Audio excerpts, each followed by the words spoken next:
and welcome to NAFDAC and Your Health, where we bring you all the important information you need to know about NAFDAC. The agency is saddled with the responsibility of safeguarding our health by ensuring that the foods, drugs, cosmetics, and medical equipment made available to us are safe and wholesome. My name is Tosin Adebayo. This week on the program, we are starting with NAFDAC's collaborative drive to build human capacity in pursuit of its regulatory mandate. The agency extended its frontier of research objectives by signing a Memorandum of Understanding with the University of Medical Sciences, Ondo State, at its headquarters. When Professor Mojisola Adeyeye became the Director General of NAFDAC about 6 years ago, one of our goals was to midwife a collaboration between the agency and the Ivory Tower in birthing quality research works. I left academia about 5-6 years ago, and one of my first things to do was to collaborate with university, because once you have it in your blood, you have it in your blood. Collaboration, research, translatable research. But when I got to NAFDAC, I met a completely different environment. You cannot do research without having a quality environment. And you cannot do regulatory without a quality environment. Part of our mandate is to do research. But the day-to-day running of regulatory activities, many times prevent us from doing what we're supposed to do in terms of research. So because of the lack of conducive environment at that point, I quickly packed that you have to do research with money, and we didn't have money at all. You have to do research again with quality environment, with the mindset to plan the research, have a hypothesis, and design the experiment. And then, of course, necessary funding to execute or implement, and prove that the hypothesis is right or wrong. But in between the first tenure, I had officers, directors that are beside board, so it wasn't all lost, because you need capital, human capital, to do collaborative research. In our case, the type of research that we engage in or we plan to engage in has to be an impactful research that will impact the society and will drive our regulatory system. As NAFDAC attained financial solvency under her watch, it was time the agency built a human resource to be able to collaborate effectively with the gown. We've gotten out of our debt, we are trying to kind of settle down. I told them that we will support you if you want to do postgraduate studies, whether it's certificate or master's or PhD, because I just cannot imagine somebody that is supposed to have a master's or PhD locked up doing only regulatory, locked up doing only civil service work. And it's not everybody, it may be just a few people, but those few are precious in terms of time. So I announced or directed that any staff that will want to improve themselves should apply to whichever university that they wish, that we will pay them their full salary, they will go part-time. This was in the middle of the pandemic, I think, or maybe just before, because we started with MENA, University of Federal University of Peace. And I didn't know there was going to be pandemic. I said, well, even if we have to support virtual media or whatever, I didn't know there was going to be a pandemic. That will make it so that our staff can get the instruction, lectures from here, from wherever they are. And then the pandemic came, and they got some funding from World Bank or something. But the bottom line is that we have five of our staff. One is doing PhD, 4 are doing masters. I think this is their 3rd year. We have maybe 2 or 3 others that are students in other universities. Because if our staff are not intellectually rounded, it will affect our regulatory system.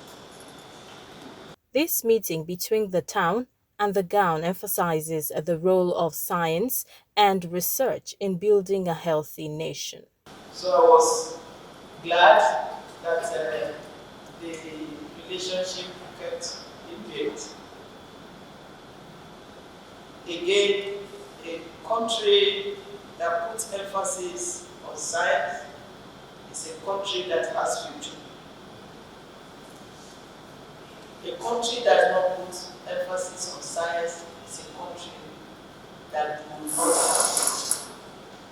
And future doesn't mean people are running around or they are not running around or whatever. Future means they are doing what they are supposed to do to build a nation. So I want to thank you all for coming for this symbolic event. Before the signing of the MOU in the presence of some principal officers of NAFDAC and UNIMED, the Director General talks about NAFDAC's modest achievement and investment in creating a quality environment for an efficient collaboration. NAFDAC is ISO 9001 2015 accredited and certified world-class regulatory organization. I met 4 laboratories that were certified before I came, but it is one thing to be certified, it is another to be re-certified continuously. Those 4 labs have been recertified continuously, and we have the vaccines biologics lab that was certified or accredited in 2019 January, I believe. And NAFDAC's vaccines and biologics lab is the only one in sub-Saharan Africa that is in-house vaccine biologics lab in sub-Saharan Africa. The only regulatory agency that has full-fledged in-house vaccine biologics lab is SAPRA or South Africa, but they have it outside.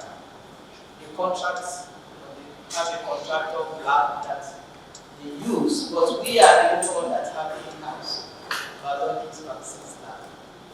That is one of the things that we don't even appreciate. And when you are working in the lab, nobody sees you on the TV. But we live in a society where it is not on the TV, on the pages of newspaper, you have not done it. Academia, we don't. You publish a paper, nobody sees you. You graduate students, the only time you really feel is when you wear the academic gown. And you process exactly. NAFDAC places great premium on deepening use of science in the regulatory processes and self-development of its officers, which I've mentioned. It is also a firm believer in collaborative applied research efforts with tertiary institutions, such as universities and research institutes.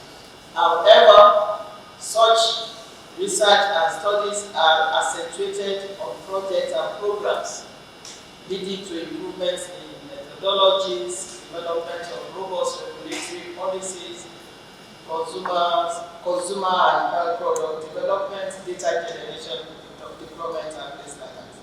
This memorandum of understanding that we are about to sign is to formalize collaboration between our two institutions and will commit us to close partnership in the areas outlined in the MOU. Like I mentioned, it is a significant effort that we are trying to strengthen our cooperation and collaboration, especially at this time where health and safe food have become important to the citizens of this nation. I welcome UNIMED to NAFDAC and look forward to the successful implementation of this MOU. I wish all success and journey blessings. On his part, the Vice-Chancellor of UNIMED is confident that the specialized institution can reciprocate the quality of expertise NAFDAC will offer, as the collaboration will contribute to body of knowledge that will enhance the quality of life of Nigerians. Our success in national plan has inspired both federal government and state governments to establish more medical and specialized universities. Federal government has established in Boko, now in the last state has established in Bayelsa. So we have become a brand that many governments, most federal states, are now able to create their own program. My interest to and all the directors that today we may have the largest collection of medical and sciences within Nigeria universities. We have 26 courses that cover commercial level. I went to university for briefing, and I always say, I know what the course is, I know what the course is about, and we have multiplied that many times. So far, we have graduated our second set of nurses, second set of therapists, first set of medical and scientists, 2-3 sets of people in various biological sciences, and we have graduated our first set of doctors where they are doing the exam in the next couple of weeks. And the only course that we miss in our material, so to say, is pharmacy, because of the good cost that it entails. But the good news is that our faculty of pharmacy is starting this year, and I'm glad that our dean of pharmacy that I had talking about investment in human capacity. That one of the best places you can invest is when you come to in 8 years, we have a record of never being disrupted in academic campus. Neither COVID-19 nor the national strike affected us. We run undisrupted academic calendar. 8 years ago, and we also bring a lot of technology to drive progress, because we believe that we are in a competitive world where we must globally compete with universities, not in Nigeria, but globally. And one of the things we also believe very strongly in UNIMED is that academia that runs soon without connecting with others is actually not going to fulfill its objective. And the team we have here represent that kind of scenario. Because that was came from the ministry, it was 20 years in the operation in order to deliver. And when he was coming back from said, come here and work with us. Because we think that kind of partnership with those who are working in the field critical. And so we'll be glad to have people from NAFDAC come to study with us. But we're also very glad for them to teach with us from here using the various technology. Because there's a lot of technology that are inbuilt in an organization like this, that we must find out opportunity to to raise the newer generation who are not based on theory but understand the intricacies of the country and what it takes. At the end, an MOU was signed by some principal officers of the two institutions to activate a working relationship that will help in safeguarding the health of Nigerians. NAFDAC and your health will be right back. Please stay tuned. Welcome back. If you are just joining us, you're watching NAFDAC and your health. In pursuit of its regulatory function, NAFDAC had a meeting with the pharmaceutical stakeholders and solution providers. This is the first time the Director General will be meeting this group after her reappointment. Since I started, I told everybody actually that let's go back to work. Let's just go back to work. But I started with some reorganization of NAFDAC's leadership for effective management. There are some tough calls that you will need to make, but as a leader, if you cannot do that, then there's a problem. There will be more at the lower cadres, especially to make sure that our staff are placed in the right offices. We did gap analysis last year and we found out deficiencies which are expected, and we are trying to tailor the training of our staff to meet the respective deficiencies. In terms of second-term goals, we're going to have to maintain maturity level 3. If we have been deemed to be stable, well-functioning, then we have to be we have to put things in places or continue to put things in places that will demonstrate that. So, maintenance of maturity level 3, extremely important, meaning we do not rest on our oars. We have to continue our quality management system, the 7 functions, plus the site inspection of PSPCN. We have to make sure that those continue to be strengthened. The DG used the opportunity the meeting availed her to communicate the goal of the agency to move from maturity level 3 to maturity level 4. Why do we need maturity level 4? Why do we need ward-listed authority? Why do we need lottery list? Because of the industry. Because of the pharmaceutical industry.